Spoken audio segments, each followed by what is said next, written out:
Well, both candidates went toe-to-toe on everything from inflation to abortion, with some personal digs from both sides along the way. So let's now welcome the candidates to the stage. A high-stakes debate kicks off with a handshake. Kamala Harris, let's have a good debate. Nice to see you. Have fun. Thank you. Former President Donald Trump and Vice President Kamala Harris crossing paths for the first time as they squared off on several key issues, aiming to sway undecided voters in an extremely tight race. The cost of housing is too expensive for far too many people.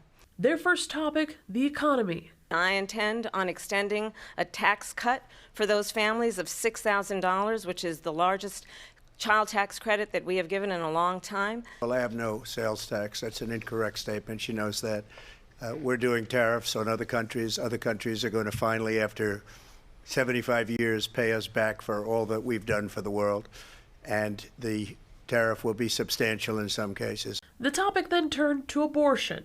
I believe in the exceptions for rape, incest, and life of the mother. I believe strongly in it. Ronald Reagan did also. 85% of Republicans do. Donald Trump hand-selected 3 members of the United States Supreme Court with the intention that they would undo the protections of Roe v. Wade.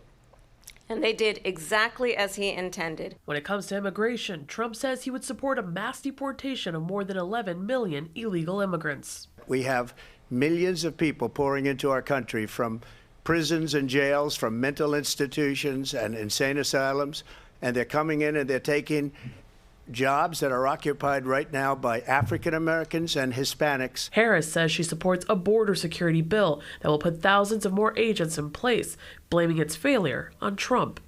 That bill would have put more resources to allow us to prosecute transnational criminal organizations for trafficking in guns, drugs, and human beings. But you know what happened to that bill? Donald Trump got on the phone, called up some folks in Congress and said, kill the bill. Another focus of the debate was Harris taking digs at Trump's criminal convictions, painting him as a threat to democracy. Understand what it would mean if Donald Trump were back in the White House with no guardrails, because certainly we know now the court won't stop him. We know J.D. Vance is not going to stop him. It's up to the American people. I probably took a bullet to the head because of the things that they say about me. They talk about democracy. I'm a threat to democracy. They're the threat to democracy.